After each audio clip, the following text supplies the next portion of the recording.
ప్రైజ్లార్డ్ అందరికీ వందనాలు. దేవుడు ఈ సమయంలో మనకి ఇచ్చిన ఈ గొప్ప సమయాన్ని బట్టి దేవునికి హృదయపూర్వకమైన కృతజ్ఞత స్తోత్రములు చెల్లిస్తున్నాం. ప్రియమైన దేవుని బిడ్డలారా, దావీదు కీర్తనలు 118 4వ వచనం చదవండి. ఆయన కృప నిరంతరము నిలుచునని యెహోవా యందు భయభక్తులు గలవారు అందరుగాక. ఆమేన్. ఎవరి కృప? ఎవరి కృప? ఆయన కృప అంటే ఆయన ఎవరు? యెహోవా. యెహోవా అంటే ఎవరు? నువ్వు నమ్మిన దేవుడు, నజరేయుడైన యేసుక్రీస్తు, దావీదు కుమారుడు, బెత్లెహేమునందు జన్మించిన వాడు, నీ కొరకై నా కొరకై, నీ పాపాలు నా పాపాల నిమిత్తము ఈ భూమి మీదకి వచ్చి సిలువలో తన రక్తాన్ని చిందించి మనల్ని పరిశుద్ధులుగా ఉండుటకు తన రక్తం చేత మనల్ని కడిగి మన పాప క్షమాపణ నిమిత్తము విమోచన ఇచ్చినవాడు ఆయన. ఈ భూమి అందు ఆకాశం అందున్నవాడు నజరేయుడైన యేసుక్రీస్తు. ఆయన కృప నిరంతరం ఉంటుందట. ప్రియమైన దేవుని బిడ్డలారా, ఎప్పటిదాకా ఉంటుంది?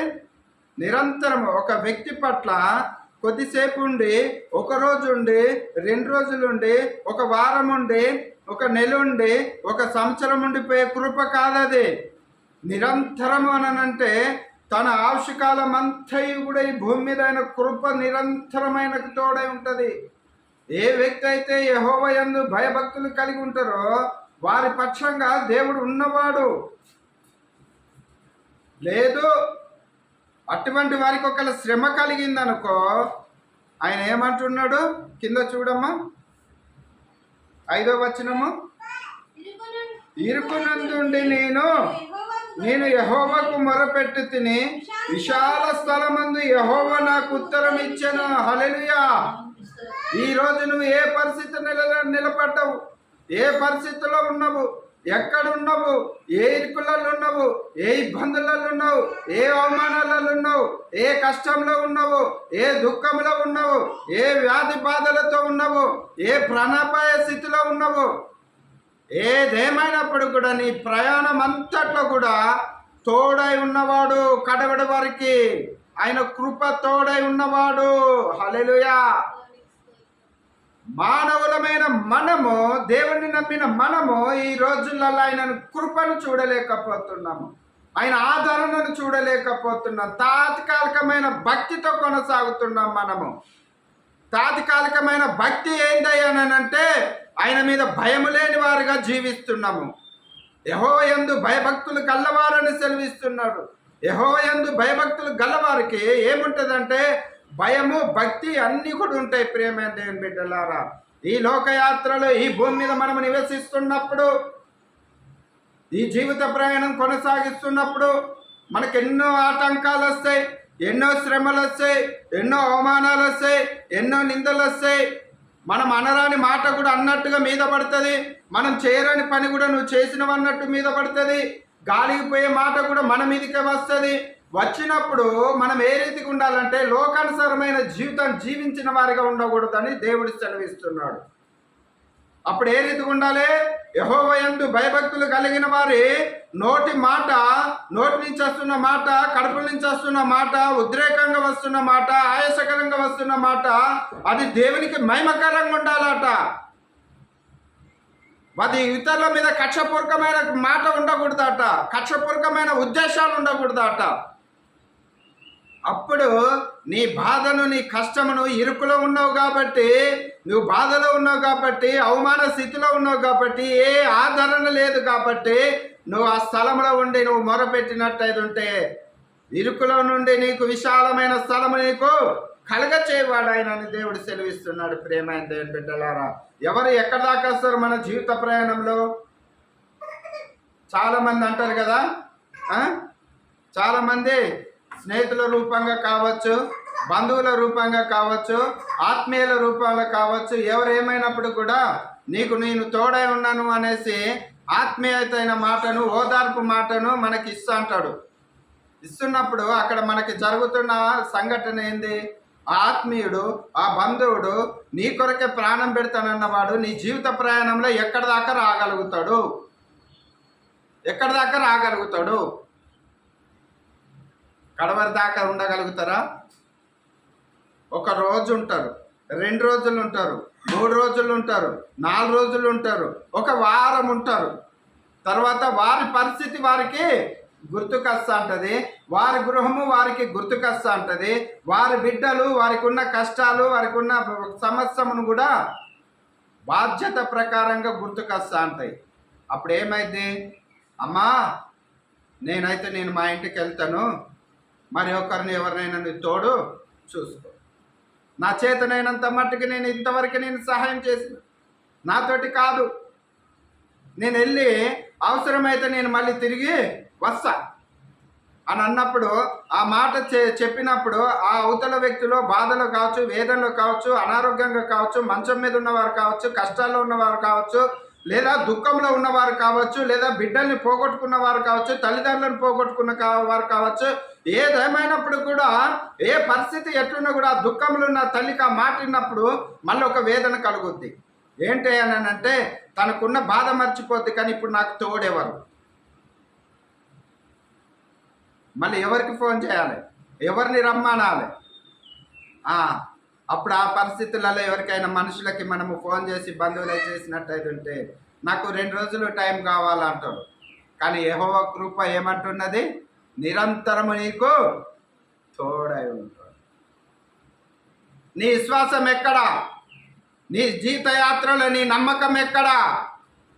ఆదివారం పూట మందిరానికి వెళ్తున్నాం కదా, ఆదివారం పూట మందిరానికి వెళ్ళినప్పుడు నీ విశ్వాసం అనే బలాన్ని ఎక్కడ సమకూర్చుకుంటున్నావు? ఏ వాక్యం ద్వారా, ఏ మాట ద్వారా నువ్వు బలపడుతున్నావు? వాక్యమే నీకు జీవాహారము. మరి వాక్యం ద్వారా బలపడ్డవారే ఈ భూమి మీద ఉన్నతమైన స్థితిలో ఉండకపోయినా కూడా ఒక ఆత్మధైర్యం కలిగి ఉంటారు. కానీ ఏ సమయానికి ఏది కావాలో సమకూర్చువాడు ఆయనే, ఏదేను పోషించిన వాడు ఆయనే. పేద ఎదవరాలు సారపతి ఊరిలో కరువు కాలంలో ఏమీ లేనప్పుడు, దీనస్థితిలో ఉన్నప్పుడు, మరణానికి దగ్గరగా ఉన్నప్పుడు కూడా సజీవ లెక్కలో ఉంచిన వాడు ఆయనే. ఆ గృహంలో ప్రతి అవసరత తీర్చిన వాడు కూడా ఆయనే. ఆయన ఎవరు? నజరేయుడైన యేసు. మాట ఇస్తే నమ్మతగిన వాడు. ఆ మాటలో సత్యం ఉంది, ఆ మాటలో యథార్థం ఉన్నది, ఆ మాటలో జీవం ఉంది, ఆ మాటలో మార్గం ఉంది, ఆ మాటలో సత్యం ఉంది, ఆ మాటలో పునరుద్ధానం ఉన్నది. ఇన్ని రకాలుగా అభయాలు మనకి ఇస్తున్నప్పుడు కూడా మానవులము మనం ఎవరిని చూసి ప్రయాణం చేస్తున్నాము?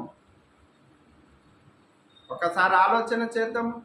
ప్రేమైన దేవుని బిడ్డలారా, ఇరుకులో ఉండి మొరపెట్టు, నీకు నేను ఉత్తరం ఇస్తానంటాను. ఏ బాధలున్నావు?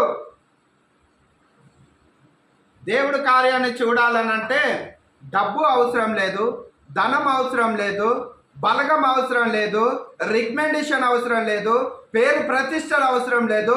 నువ్వు ఏ స్థాయిలో ఉన్నావన్నది దేవునికి అనవసరం. నువ్వు ఏ రీతిలో మొరపెడుతున్నావు అన్నది నీ వ్యక్తిత్వం అవసరం దేవునికి. ఆయన చూసువాడు. ఆయన నీ అందసందాలు చూడడు, నీ ఐశ్వర్యాన్ని చూడడు, నీకున్న బ్యాక్గ్రౌండ్ చూడడు, అయ్యో వీళ్ళ తరపు నుంచి వీళ్ళు వస్తున్నారని చూడడు. ఆయన ఏం చూస్తాడనంటే ఆ యొక్క వేదన, ఆ యొక్క బలము, ఆ హృదయంలో ఉన్న వేదనకి ఉత్తరం ఇచ్చువాడు. ఈ రోజులలో మనం ఎక్కడికన్నా మందిరాలే కావచ్చు, లేదా బయట కావచ్చు, ఎక్కడికి వెళ్ళినా కూడా ఎవరింటికి వెళ్ళాలన్నా కూడా ఒకరు సపోర్ట్ అవసరము. మందిరాలలోకి వెళ్ళాలన్నా కూడా ఒక సేవకుడితో మాట్లాడాలనంటే ఇంకొకరెవరినో సపోర్ట్ తీసుకొని వెళ్ళాలి. అయ్యా వీళ్ళు వచ్చిండ్రు కదా, వాళ్ళకి ఏదో చెప్పిన మాట, నేను ఫలానా ఆయనను ఫోన్ చేస్తున్నానని అంటే అప్పుడు ఆయన మాటను బట్టి ఈ సేవకుడు చేయాలి. ప్రియమైన దేవుని బిడ్డలారా, నువ్వు నమ్మిన దేవుడి దగ్గర ఏ రికమెండేషన్ అవసరం లేదు. నువ్వు ఏ ఆపదలు ఉన్నావు, ఏ కష్టాల్లో ఉన్నావు, ఏ అనారోగ్యంతో ఉన్నావో, ఏ దుఃఖంలో ఉన్నావో ఒక్కసారి జ్ఞాపకం చేసుకొని ఈ భూమి మీద నజరేయుడైన యేసుక్రీస్తు వైపు ఒక్కసారికి తిరిగి చూసి నిలబడి, తండ్రి అయిన యెహోవా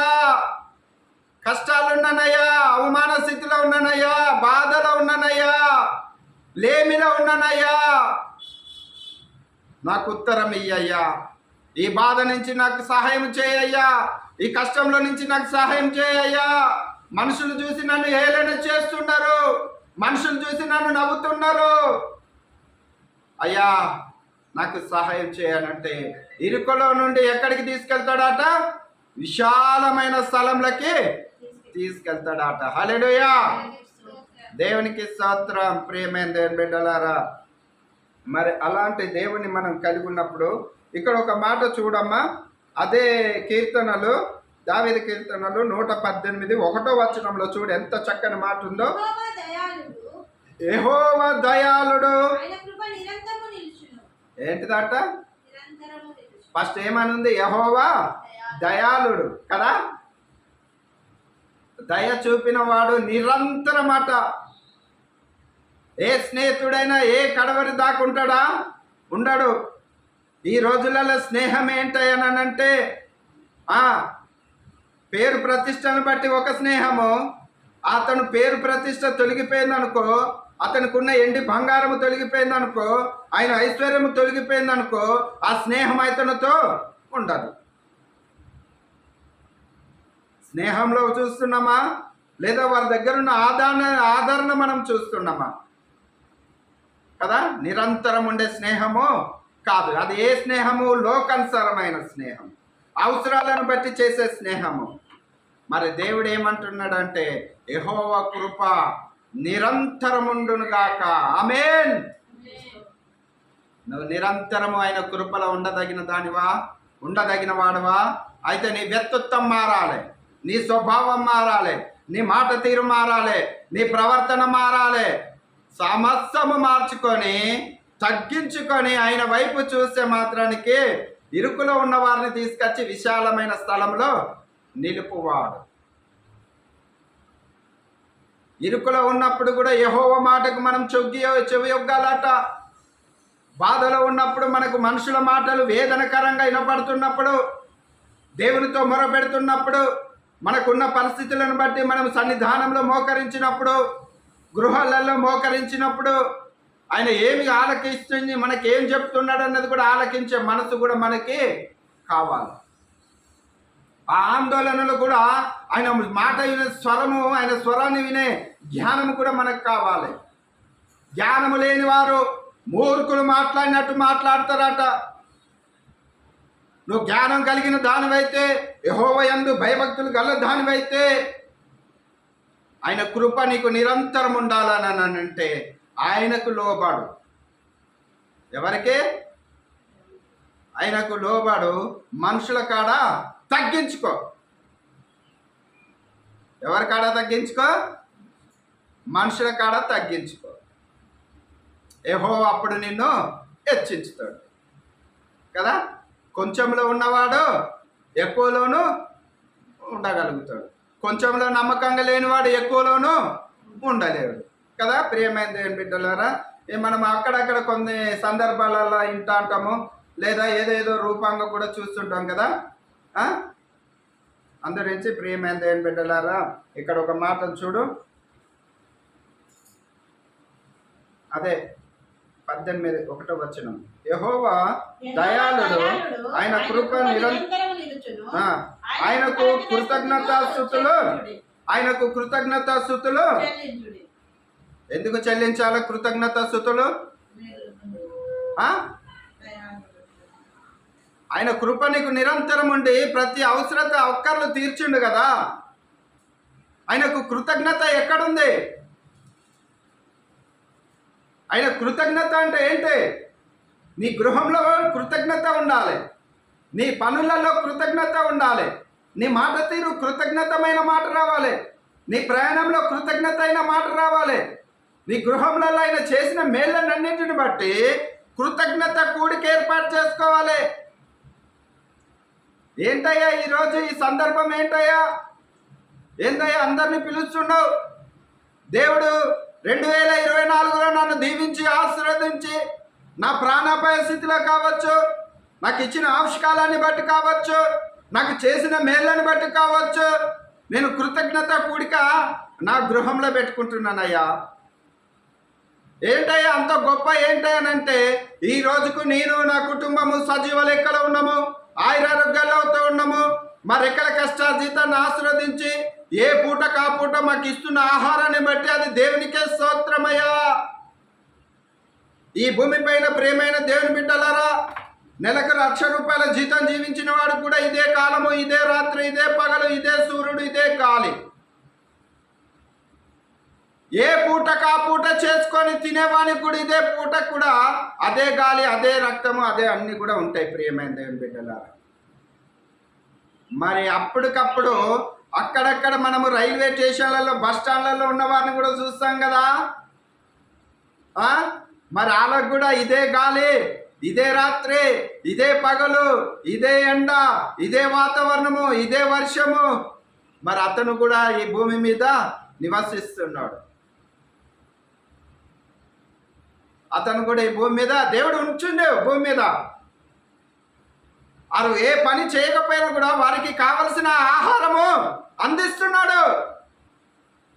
వారి దగ్గర నిదానం ఉంది, వారి దగ్గర ప్రయాస లేదు, కుళ్ళు కుతంతరం లేదు, సత్యం ఉన్నదా వారి దగ్గర.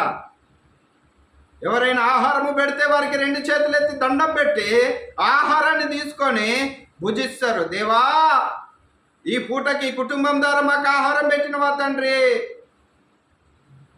వారు ఆ కుటుంబ పక్షంగా నమస్కారం చేస్తారు. మరి మనకిచ్చిన ఆవశ్యకాలని బట్టి మన కుటుంబాలలో దేవునికి కృతజ్ఞత కలిగి ఉండాలని దేవుడు సెలవిస్తున్నాడు. ప్రేమైన దేవుని బిడ్డలారా, ఈ భూమి మీద మనం దేన్నైనా కొనొచ్చు, కానీ ఏదైనా కొనొచ్చు, కానీ కొనలేనిది ఏదైనా ఉన్నది అని అంటే ఏంటిది? అది ఊపిరిని కొనగలుగుతామా? ఊపిరిని కొనగలుగుతామా? ఊపిరి అంటే ఏంటి? ఒక గాలి లాంటిదే కదా, ఒక ఆక్సిజనే కదా. అది ఏ రీతిగా ఉంటుందో కూడా ఏ మానవుడు కూడా దాన్ని చూడలేదు. ఊపిరి ఆయుష్ ఏంటి అని అంటే ఒక దీపం, ఒక ఆయుష్ కాలము, ఒక జీవము, దీపము. ఆ దీపము దేవుడిచ్చిన ఆత్మ. దేవుడిచ్చిన ఆత్మ మన శరీరంలో మనకు ఉండంగా మనము వెలుగుగా ప్రకాశించాలట. చీకట్లో ఉన్న వారికి వెలుగును చూపించే వారికి ఉండాలట. మన స్థితిగతులు, మన బ్రతుకు తెరువు ఇతరులకి వెలుగుకరంగా, ఆశీర్వాదకరంగా, మహిమకరంగా ఉండాలట. ప్రియమైన దేవుని బిడ్డలారా, అమ్మా, నీకేది లేకపోయినా, ఏ చేతి పని లేకపోయినా, నీ గృహంలో ఏంటమ్మా ఈ ఆశీర్వాదం అని అంటే నా దేవుడి కృప.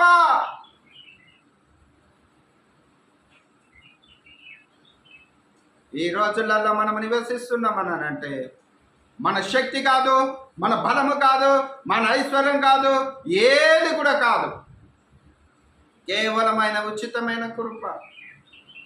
ప్రియమైన దేవుని బిడ్డలారా, మొన్న సంఘటన చూసినాము. యావత్ ప్రపంచాలే అల్లాడిపోయినాయి. లేచిన 5 నిమిషాలకే విమానము ఎక్కడికి వెళ్ళిపోయింది? ఒక హాస్టల్లోకి వెళ్ళిపోయింది. ప్రియమైన దేవుని బిడ్డలారా, ఆ హాస్టల్లో టైంకి అన్నాలు తినే టైము, 1 నుంచి 2 టైము భోజనాలు చేస్తున్నారు. ఆ హాస్టల్ మీద కుప్ప కూలిపోయినప్పుడు, అక్కడ అది ఫైర్ అయిపోయినప్పుడు, ప్రియమైన దేవుని బిడ్డలారా, ఎంతోమంది మినిస్టర్ కూడా, మాజీ మినిస్టర్ కూడా ఆ విమానంలో ఉన్నాడు కదా. హాస్టల్లో ఉన్న భోజనం చేస్తున్న పిల్లలు కూడా ఎంతోమంది కనుమరుగైపోయినారు. మనకి ఇంకా ఏది కూడా మీడియా కరెక్ట్ బయటకు ఇస్తలేదు. ఎంతోమంది తల్లులలో, హృదయాలలో వేదన, బాధ మిగిలిపోయింది. ఈ మినిస్టర్ అనే ఆయన భార్య లండన్లో ఎక్కడో ఫారెన్ ఉంటుంది, ఆమె దగ్గరికి వెళ్తున్నాడు. మళ్ళీ రిటర్న్ టికెట్ కూడా బుక్ చేసుకున్నాడు. ప్రియమైన దేవుని బిడ్డలారా, ఈ లోకానుసారంగా మన జీవిత యాత్రలో మన గమ్యం ఎక్కడ దాకానో కూడా తెలియదు. నీ జీవిత ప్రయాణంలో ప్రతి క్షణము, ప్రతి నిమిషము కూడా ఆయన కృపే. ఆయన కృపను బట్టి ఆయనకు మహిమకరమైన జీవితం జీవించాలి మనము. బంధువుల దగ్గర కావచ్చు, స్నేహితుల దగ్గర కావచ్చు, గ్రామస్తుల దగ్గర కావచ్చు, ఎక్కడికి వెళ్ళినా కూడా మనము ప్రతి విషయంలో కూడా మెలకుగా, జ్ఞానం కలిగిన వారిగా ఉండాలి. తగ్గింపు జీవితం ఉండాలి. మనది కాని దానికోసం మనము ఆశించకూడదు. మన కాని దానికోసం కూడా మనము మాట్లాడకూడదు. అది దేవునికి ఇష్టమైన మాట కాదు. ప్రియమైన దేవుని బిడ్డలారా, ఎన్నో రకాలుగా ఎన్నో భావాలు ఉంటాయి. ఈరోజు ఈ జీవిత యాత్రలో దేవుడిచ్చిన ఆవిష్కారాన్ని బట్టి కష్టాల్లో ఉన్నవా, మొరపెట్టు, నీకు ఉత్తరం ఇస్తానంటాడు. కాబట్టి ప్రియమైన దేవుని బిడ్డలారా, ఈ యొక్క ఉదయకాలం ముందు ఈ ఆరాధన జరుగుతున్న సమయాలలో మనకి దుఃఖం ఉండొచ్చు, బాధ ఉండొచ్చు. ఏదైనా మందిరాలలోకి వచ్చినాము, మందిరాలలోకి వచ్చినప్పుడు మనకేం కావాలి? ఎవరో ఒకరు ఏదో అవసరంతో వస్తారు కదా, ఏ బాధతో వస్తారో కదా, ఆ బాధని నెరవేర్చువాడు ఆయనే. కానీ ఆ కుటుంబంలో ఇంకా కార్యము జరగట్లేదని అంటే అది ఎవరి విషయంలో అయినా కావచ్చు, నా విషయంలో అయినా ఇంకెవరి విషయాలైనా కావచ్చు, నిలకడలేదేమో, దేవునికి ఇంకా ఆత్మీయంగా దగ్గర లేమేమో. మనం మొరపెడుతున్నాము కానీ ఆయన వినలేని స్థితిలో అయితే లేడు, సిమి వినే స్థితిలో ఉన్నాడు. ఆలస్యం అవుతుంది అని అంటే మన మొర సరైంది కావచ్చేమో. సమయానికి మనం మొరపెట్టి అవసరం తీరినాక యేసుప్రభు ఎవరని అంటున్నామేమో, కృతజ్ఞతగా లేని వారు ఉన్నామేమో. ఈ ఆదివారం మందిరానికి వెళ్ళినాక మన అవసరం తీరినాక వెళ్ళకపోయినా పర్లేదులే, ఒక ఆదివారం పోకపోతే దేవుడు చూడడా అంటున్నామేమో. వ్యాధి నుంచి బాగు చేసినాక ప్రభువా అని పిలిచే బదులు కాలక్షేపానికి టీవీ ముందో ఫ్రెండ్స్ తోటి ఎక్కడికి వెళ్తున్నామేమో. ఇచ్చిన ఆవిష్కారాన్ని బట్టి, ఇచ్చిన ఐశ్వర్యాన్ని బట్టి ఆదివారం మందిరానికి వెళ్ళవలసిన ఫ్యామిలీ ఫంక్షన్కి వెళ్తుందేమో, విందుకి వెళ్తుందేమో, పార్కులకు వెళ్తుందేమో కదా. ఆ సమయం ఎక్కడ గడపాలి? మందిరంలో గడపాలి. యెహోవాకు కృతజ్ఞతగా ఉండాలి. కానీ మనం ఎక్కడికి వెళ్తున్నామో సమస్తము చూస్తున్న దేవుడు మన దేవుడు. అందరించి ఆయన దగ్గర ఏం లేదంటే పక్షపాతము లేదు. ఎందరు ఉన్నారన్నది ముఖ్యం కాదు.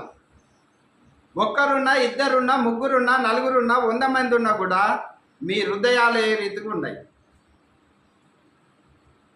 కదా. హృదయాంతరంగాన్ని పరిశీలించి చూసే దేవుడు. కాబట్టి మరి ప్రియమైన దేవుని బిడ్డలారా, ఇక్కడ చూడు 3వ వచనం చదువు.